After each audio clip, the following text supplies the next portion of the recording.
tak mau bertindak dan sanggup membiarkan Palestin dijajah. Hanya kita mengaruk-kemaruk duit zakat. Walaupun syarikat-syarikat ni dia bagi zakat dekat kita sikit, tapi dia bayar pelesenan dia kepada syarikat Israel ni besar. Dan syarikat Israel ni pula membantu negara Israel.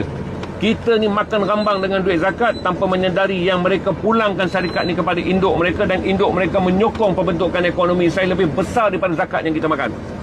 Eropah ni sekarang kenakan sanction tak apa. Negara kita terjejas ekonomi dia kerana kita tak mau berniaga dengan Israel. Asalkan kita tidak menjadi pembunuh orang Palestin.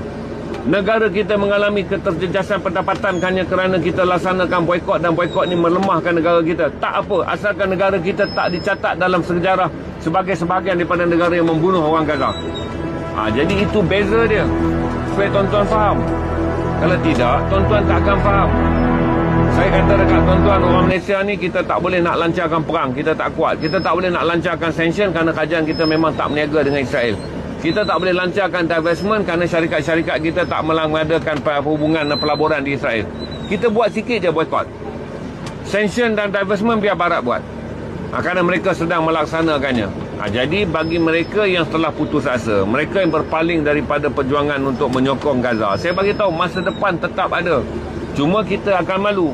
Kerana kebetulan 57 negara Islam ni kebanyakannya tiada hubungan dengan Israel. Jadi kita tak faham apa itu kuasa sanction.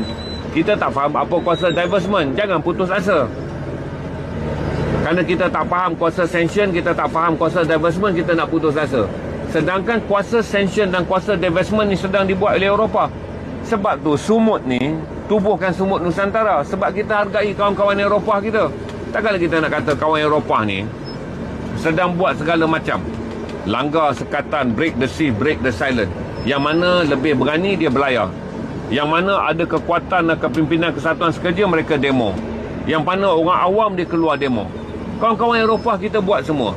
Takkanlah kita negara Islam ni nak garu telur. Kita tak berniaga dengan Israel. Jadi kita hanya boleh buat boikot. Lepas tu kita duk garu telur. Apa Eropah ni keluar? Oh bagus, bagus. Milan keluar. Oh bagus. New York keluar. Oh bagus. Zurich keluar. Oh bagus. Stockholm keluar.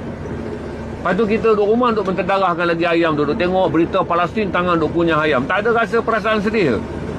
Kita duduk tengok Palestin, lepas tu duduk order. Oh seronok ni berita Palestin ni. Lepas tu buatlah order dekat Grab. Berketul-ketul burger tu.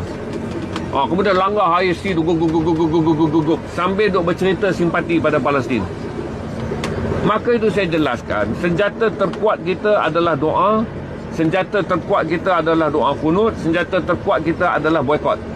Di Eropah mereka ada 3 senjata kerana mereka bangsa yang tidak memilih jalan agama. Janganlah tutup syarikat ni